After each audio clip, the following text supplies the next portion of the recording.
Antony Flew is a British philosopher who has long been a champion of atheism, and he has, as the questioner remarks, announced in his old age that he has been converted to a form of deism, not out-and-out theism, a form of deism where he thinks there probably is some kind of mysterious intelligence at the root of the universe. Many great people have thought the same. What disappointed me about Antony Flew's reasons for that is that he publicly announced that what had convinced him was the idea of intelligent design, and specifically the book of Michael Behe. Well, that doesn't argue for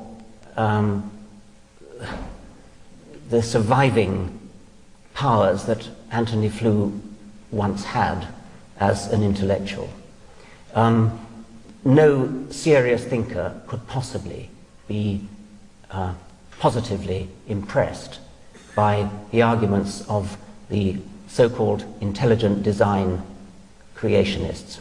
There may be good reasons for believing in a God, and if there are any, I would expect them to come from possibly modern physics, from cosmology, from the observation that, as some people claim, the laws and constants of the universe are too finely tuned to be an accident.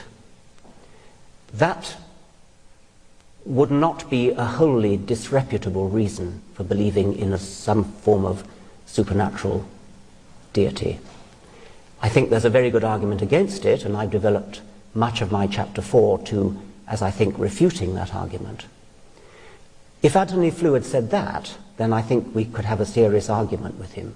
But what he actually said was that he was convinced by intelligent design in biology. And anybody who knows anything about biology will immediately see that that is ridiculous.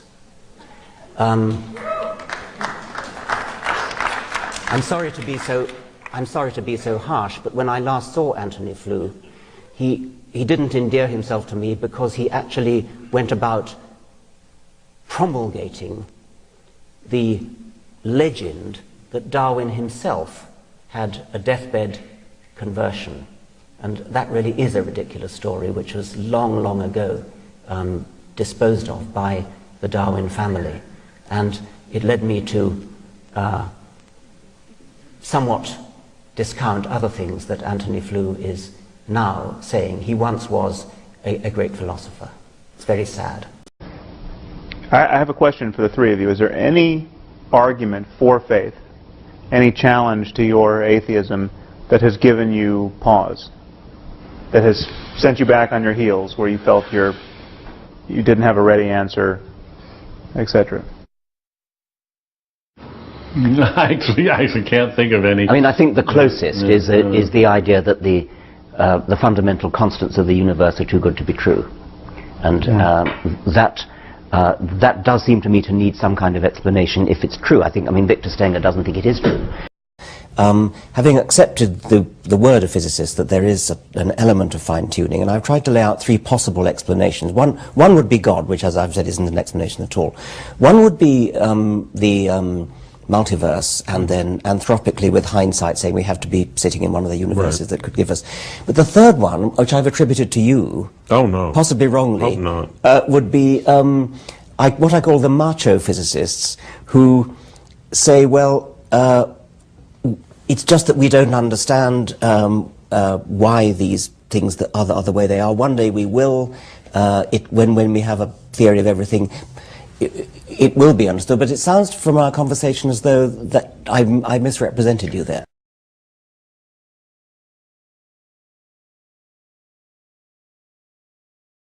I don't think one should underestimate the fix we're in, that in the end we will not be able to explain the world, that we will have some set of laws of nature We will not be able to derive them on the grounds simply of mathematical consistency, because we can already think of mathematically consistent laws that don't describe the world as we know it.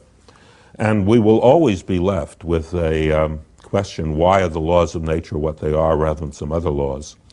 And I don't see any way out of that.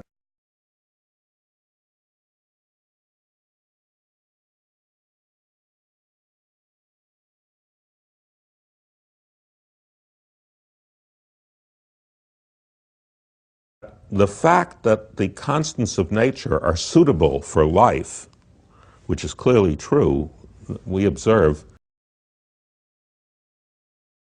The final idea, which I think probably most physicists at least have some time for, is the multiverse theory.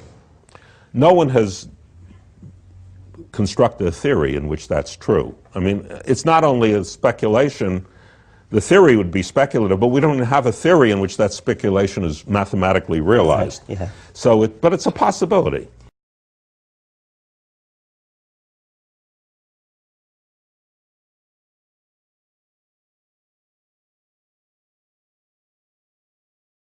And the fact that the cancellation is so precise means that the number of universes in the multiverse you need to postulate in order to anthropically be comfortable with it is very, very large. And it must be at least 10 to the 56, or in fact, exactly, yeah. If you think you have some idea about fluctuations at even shorter distances, I think you would say at least 10 to the 120.